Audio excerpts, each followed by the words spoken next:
Bueno, pues vamos primero a presentarnos, ¿no? Uh-huh. Yo soy Rosa Álvarez,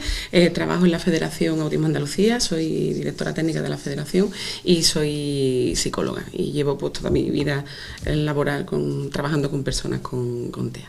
Y yo soy Beatriz Mota, soy responsable de los servicios a la infancia y a la adolescencia de Autismo Cádiz y soy psicóloga también y bueno, también llevo ya como unos 10 o 12 años trabajando con niños y adolescentes con autismo. Habíamos pensado un poco, viendo de qué podíamos hablar, empezar con la definición, que igual sería lo suyo, ¿no? Básicamente es verdad que el autismo es un trastorno que todavía es muy desconocido para la población en general, pero incluso también para igual los que estamos en este sector. Entonces, por definirlo, dentro de que todavía hay muchas cosas que desconocemos de los TEA y que tenemos ciertas limitaciones a los conocimientos que tenemos, son un conjunto de trastornos, de condiciones que afectan al neurodesarrollo de las personas que lo padecen o que lo tienen y que afectan de forma ya práctica a sus dificultades en comunicación, dificultades en alteraciones sociales y en el pensamiento y en la conducta a nivel de una mayor flexibilidad. Uh-huh. Ahora mismo, con el cambio de los criterios diagnósticos, pues lo que antes se dividía en tres áreas, pues bueno, se queda en la parte sociocomunicativa y la parte de inflexibilidad. Entonces, quizás es la parte social y comunicativa pues de las que más peso tienen y la que más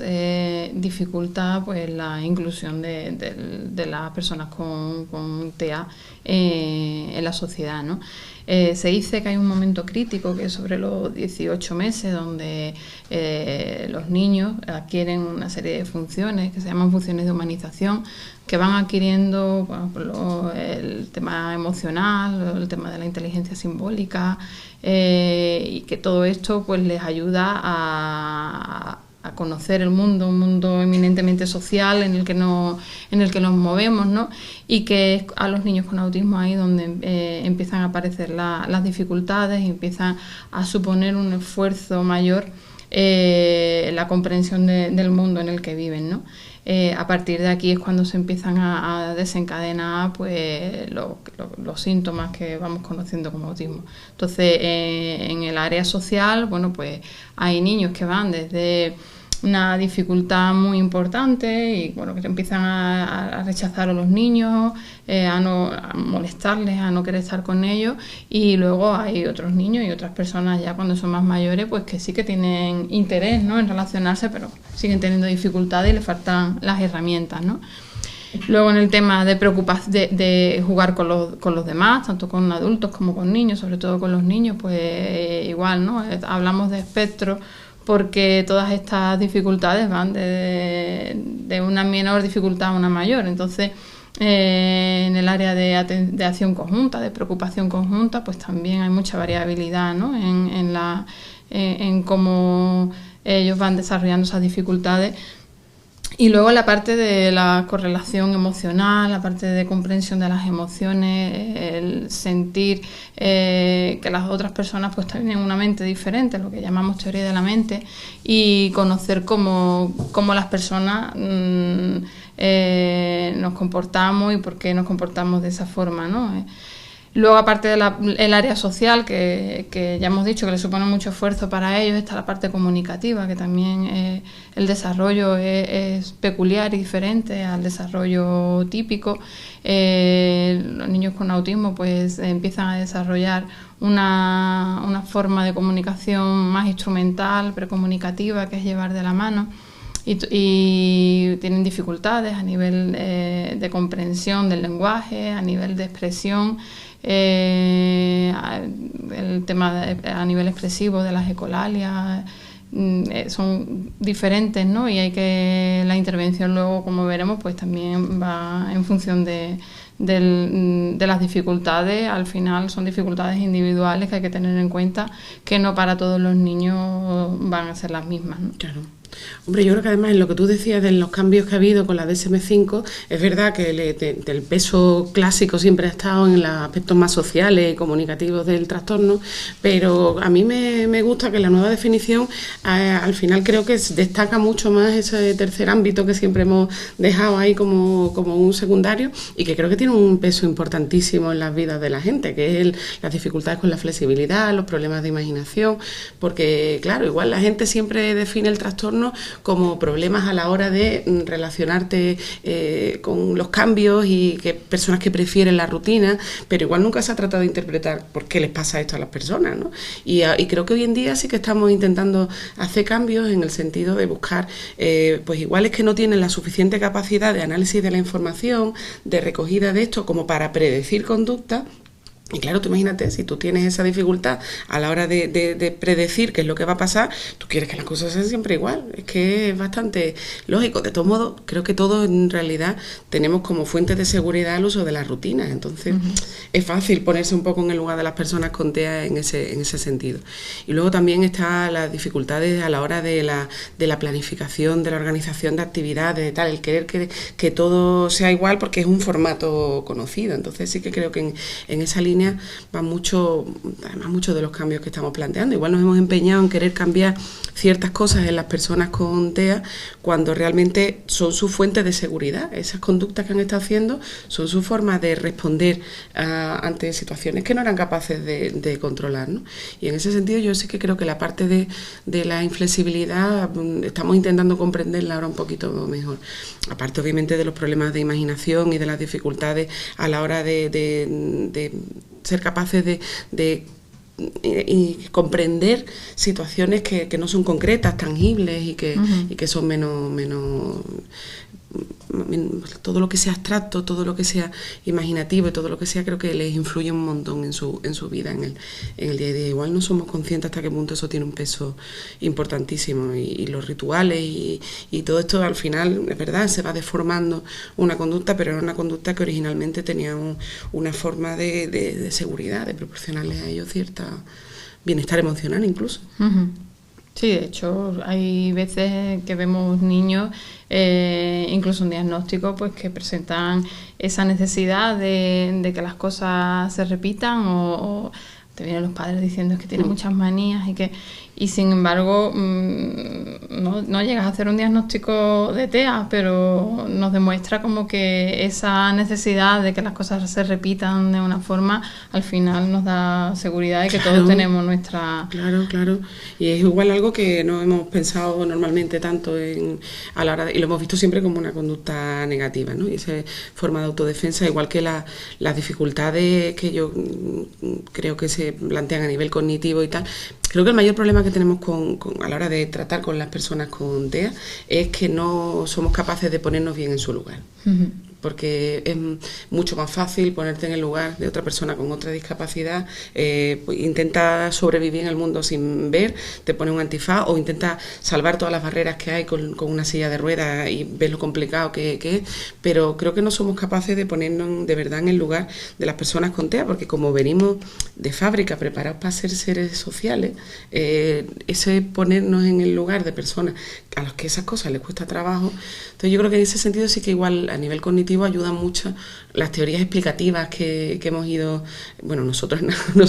lo hemos ido aprendiendo, que han ido desarrollando a nivel de científicos y a nivel de investigación para tratar de explicar un poco, ayudarnos a ponernos en el lugar de estas personas, ¿no? En esa la principal, tú la has nombrado, la primera que se desarrolló fue la teoría de la mente, efectivamente, que es esa que te explica esas dificultades para ponerte en el lugar del otro, para comprender que el otro incluso tiene una mente que es diferente a la tuya y que tiene pensamientos autónomos, independientes a los tuyos o a lo que ha pasado en la realidad, ¿no?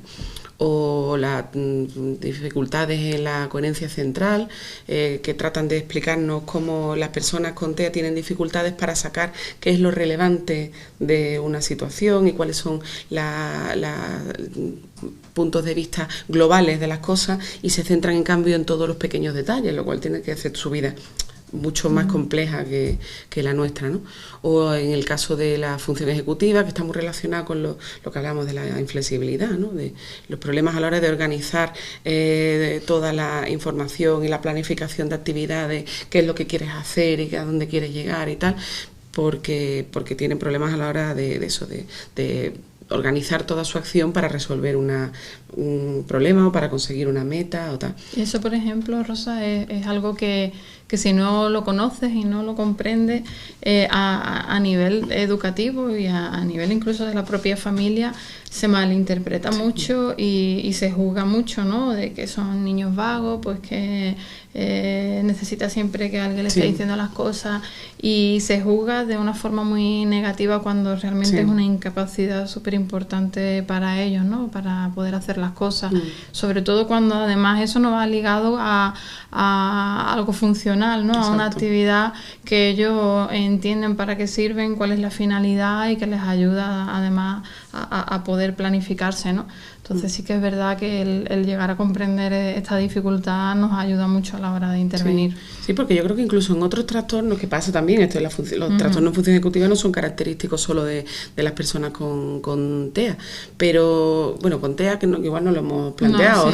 hemos hablado de autismo en general. Los TEA son los trastornos del espectro del autismo y recogen pues todo un ámbito muy amplio de distintas formas en las que se presenta este trastorno y en las que afecta de forma muy distinta a toda la heterogeneidad, ¿no? Y es un concepto más amplio que el autismo clásico de Canet que se manejaba antes. Pero como decía, pues estas dificultades que no son de función ejecutiva, que no son propias solo igual las entendemos mejor en otros trastornos. Alguien que tenga una lesión frontal y que tenga estas mismas dificultades, te resulta más fácil ponerte en el punto de vista de ellos que las personas con TEA, porque además en ellos tienen otros problemas. Yo creo que la dificultad más básica se ve mucho en las últimas de las teorías que intentan explicarlo, que son fallos en la intersubjetividad, ¿no? Y estas dificultades de las personas con TEA desde que son pequeñitos, desde que son niños, a la hora de hacer lo que hacen todos los bebés de fábrica, aprender a relacionarte con los otros, a identificar las intenciones de los demás, a crear relaciones con tus circulares con los adultos y triangular con objetos, y esta forma en la que todos aprendemos de forma espontánea, para ellos es muy compleja. Y que haya niños que no sean capaces de imitar, creo que le llama la atención y que choca mucho, y niños que no sean capaces de a lo mejor mantener pues eso, lo básico de señalar algún sitio para pedir algo. Eso creo que son cosas que a las familias, que no tiene por qué saber de desarrollo evolutivo ni de nada, le tienen que impactar mucho, porque no sabes qué hace con él. Los niños que no tiendan los brazos para que le coja a la madre, pues para una madre tiene que ser una situación difícil de comprender, claro. Por eso es tan importante el diagnóstico precoz, ¿no? El empezar a ver esa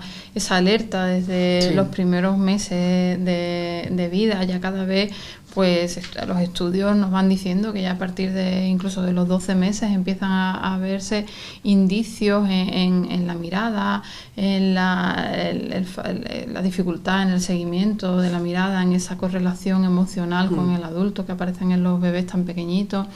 la dificultad para captar la atención cuando está en una actividad así repetitiva. Hay ciertos indicios que ya nos van diciendo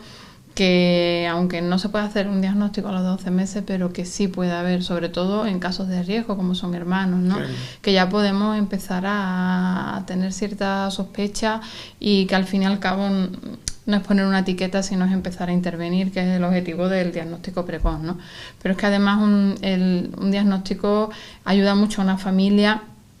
a comprender qué es lo que le pasa a su niño, ¿no? Qué es lo que está pasando, es que no lo estoy haciendo bien, es que no me quiere, porque no me hace caso, porque no me mira. Si veo a un sobrino, veo a un familiar o veo a otro niño, los padres realmente sufren mucho sin saber, ¿no? Y aunque cuando das un diagnóstico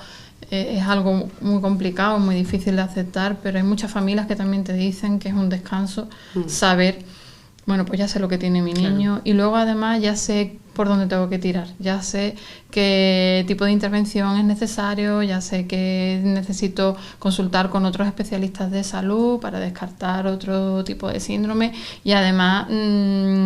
si ya da con una asociación, pues tiene un grupo de familias que han pasado por lo mismo y que eso es un gran apoyo emocional, ¿no? Claro. Hombre, de la misma situación pasa no solo con los niños, pasa también con los adultos, que cada vez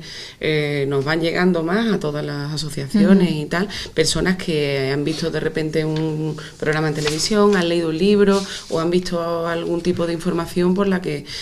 ven que pues, yo tengo características así, y para ellos es la misma sensación esta de alivio, de decir, pues ya sé, y porque además igual han sido personas que han sido señalados de niños como los distintos, los extraños, los que se comportaban de forma rara, y yo creo que en ese sentido eso y la intervención son las mayores utilidades, porque por lo demás poner una etiqueta no sirve, la etiqueta sirve para eso, para intervenir y para hacer una buena y que además cuanto antes mejor,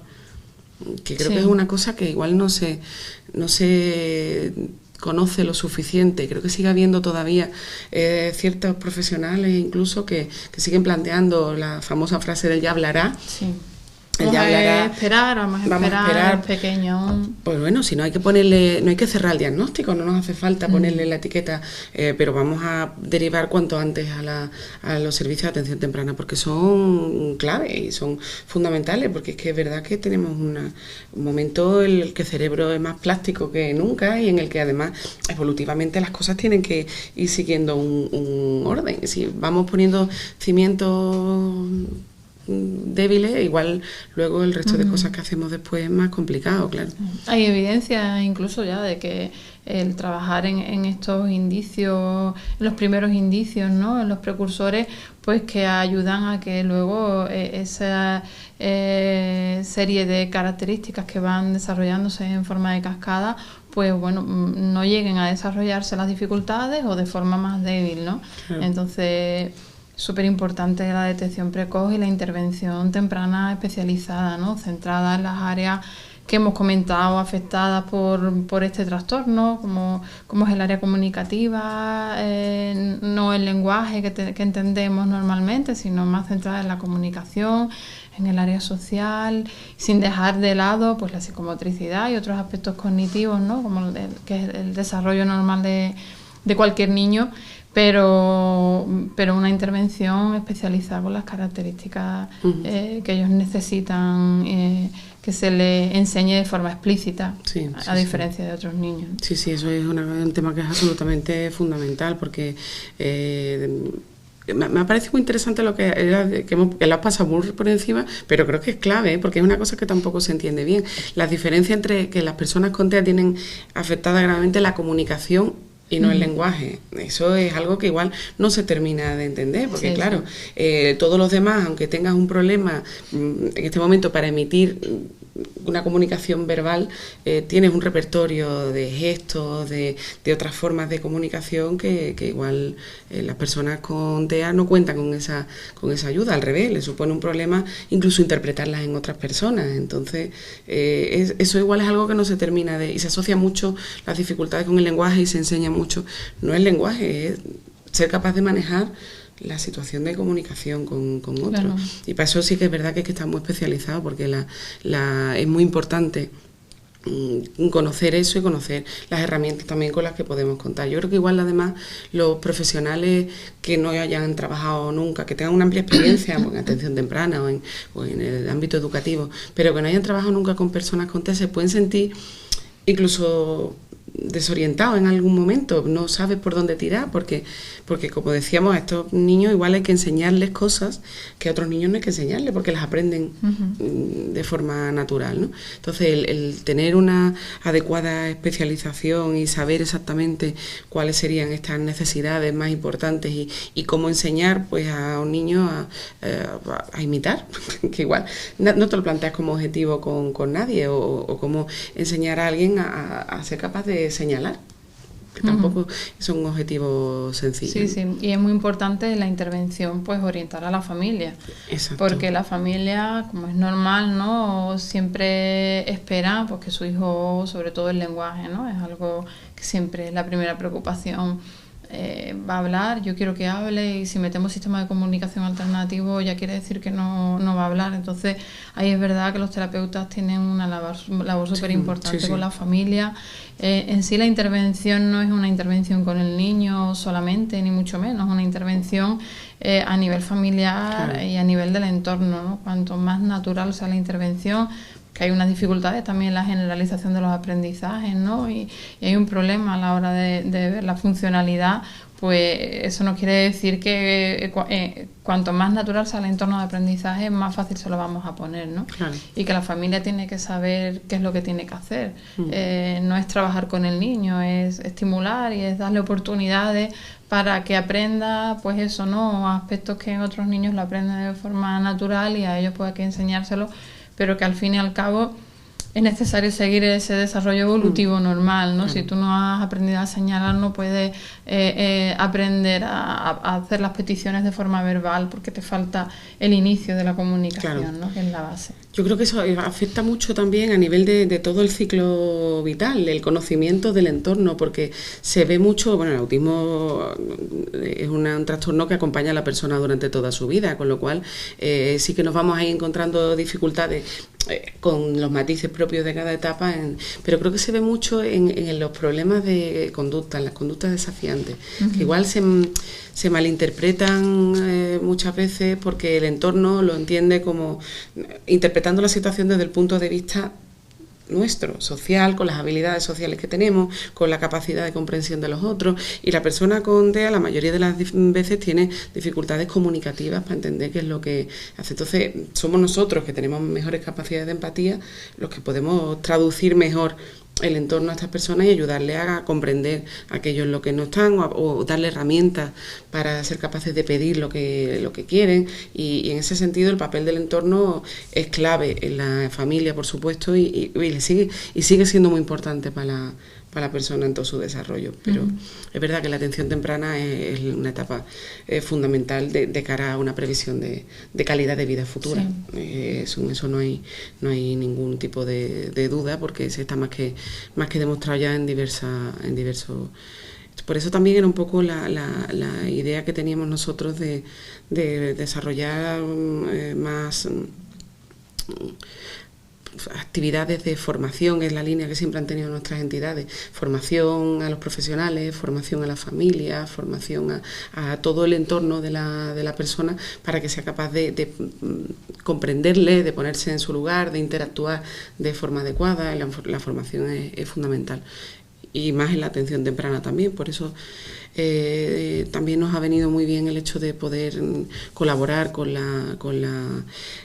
Junta de Andalucía, en este caso la Consejería de Salud, para ir elaborando un manual de atención temprana, que nos ha venido muy bien, yo creo, también a nosotros, para sentarnos y hablar del tema y reorganizar un poco ideas, muchos conocimientos que tenemos, pero que es verdad que cuando las pone, ¿no?, y las debate con los compañeros, y es como que hacen más implícito ese conocimiento que ya tienen, ¿no? Y que creo que es fundamental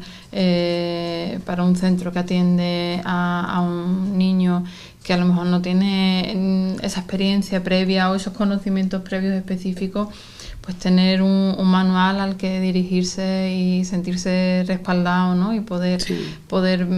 conocer por qué estas dificultades y cómo puedo hacer yo para ayudarlo, y qué parte de implicación tiene aquí la familia. O sea, que creo que es un manual, una herramienta que puede servirnos mucho, ¿no? Sí, además hemos recogido bastante, creo que bastante bien el resumen un poco de toda la idea es que sea online, claro, que no tengamos que ir con este tocho, el manual está online, pero sí que es verdad que creo que hemos sido capaces de recoger un poco las necesidades distintas de las personas con TEA en distintos ámbitos, desde pues eso, primero comprender un poco a la persona con TEA, ponernos un poco en su punto de vista, en qué necesita, en cómo podemos ayudarla, y luego desde la revisión de modelos de intervención, que hay muchos, claro, y no todos son igualmente recomendables, que es un tema que igual podíamos hacer hincapié, porque es un tema que yo creo que no podemos pasar por alto, ¿no? La cantidad de de terapias, no sé cómo llamarlo, Rosa. Terapias, sí. Sí, que al final son más bien timos, básicamente, porque es un engaño. Yo entiendo que al final es un abuso a la familia, porque sabes que son una población que es muy vulnerable, recién recibió el diagnóstico, porque es verdad, además como aparece, como no hay prueba biológica que sea capaz de diagnosticar a los TEA, y se diagnostica cuando ya el niño tiene... en el mejor de los casos, pongamos alrededor de los 18 meses, 20 meses, y si hemos tenido mucha suerte con las derivaciones y tal, aparece de forma muy insidiosa. Y yo entiendo que además que de repente te digan que tu hijo tiene un trastorno que es para toda la vida, yo probaría probablemente todo. Es verdad, y nunca se puede juzgar una familia porque decida probar, ¿no? Es verdad, exacto, tienes que darle la información lo más objetiva posible y al final es ella la que elige. Y yo siempre les digo que quizás yo si estuviera en su lugar, pues haría lo mismo, y que nunca si se quedan con la duda, pues pero que siempre están las puertas abiertas, claro, y que siempre tienen que informarse de lo que van a hacer y exigir de alguna forma cierta responsabilidad, ¿no? A los profesionales que están haciendo ese tipo de terapias tienen que tener responsabilidad de lo que están haciendo, sí, y tienen que informar a la familia de en qué consiste, cuáles van a ser los resultados y qué se espera de ello, y cuáles pueden ser los efectos negativos en todos los ámbitos, ¿no? Sí, porque hay algunas de estas terapias alternativas que, bueno, igual no tienen un efecto así eficaz de verdad en el resultado de la calidad de vida de la persona, pero por lo menos no hacen daño. Sacan el dinero a la familia porque es así, o les hacen perder el tiempo y tal, pero no perjudica. Pero en este caso hay otras que sí que perjudican claramente a la persona y que pueden generarle ciertos efectos secundarios importantes, ¿no? Aparte de eso, pues también hemos sido capaces de recoger lo más resumido posible, porque claro, ya nos ha salido un tocho y tampoco queríamos que esto fuera como la Biblia, pero resumir también las ideas básicas a nivel de detección, de pistas de detección, de diagnóstico, y luego pues una parte importante que es la comunicación. La comunicación, que ya lo hemos dicho, ¿no? Comunicación para niños no verbales, niños que hay que basar la intervención pues en sistemas alternativos de comunicación y demás. Y luego el otro punto es la comunicación en niños verbales, que también es diferente a la intervención en otras discapacidades, ¿no? Sí, los problemas de conducta, que también lo estábamos comentando hace un momento, que merece un capítulo entero, porque desde el abordaje que intentamos dar hoy en día, que es el del apoyo conductual positivo, que es toda la intervención que hagamos tiene que estar enfocada también a mejorar la calidad de vida de la persona, porque si no tiene mucho sentido, y la idea no es quitar conductas, es ayudar a la persona a buscar conductas alternativas más adecuadas, ¿no? El punto de intervención en interacción social, que ya lo hemos hablado, ¿no? Que también es fundamental ver dónde están las dificultades y cuál es la forma de intervenir de forma más específica, y que al final muchas veces se resume en bajarte el nivel en el que el niño está, ¿no? No intentar que siempre que sea el niño el que se suba a tu nivel y a lo que tú ya conoces, sino bajarte tú al nivel de él, ¿no? Y lo mismo pasa con el juego, ¿no? Es necesario pues que sepamos cómo es el juego de ellos y por qué es así, y bajarte a su nivel e irlo sacando poco a poco para que vaya aprendiendo otras formas de jugar más funcionales, ¿no? Claro. Luego también le hemos dedicado un capítulo a las funciones cognitivas, que tienen un peso importantísimo y que igual tiene ciertas particularidades en las personas con TEA, tanto en las herramientas que usas para evaluar como en otras. Y ya finalmente... La familia, que era fundamental también dedicarle un capítulo a la familia, ¿no? Claro. Pues la idea es que el manual acompañe a la formación que estamos organizando, que también hemos organizado en equipo, y a través de este convenio que comentábamos con la Consejería de Salud, organizar algunas actividades formativas para que la gente de los CAI, de los Centros de Atención Infantil Temprana, pues puedan recibir información que está aquí recopilada como manual de consulta, pero que luego obviamente van a ser los mismos temas que vamos a ir desarrollando a lo largo de la formación. Y que cuanto más práctico podamos hacerlo, es verdad que yo creo que mejor va a llegar, ¿no? Que podamos podamos formar. Yo creo que los cursos además nos han quedado bonitos, porque tienen una parte de presencial, otra parte online y tienen contenidos prácticos diseñados. Yo creo que puede resultarle a la gente interesante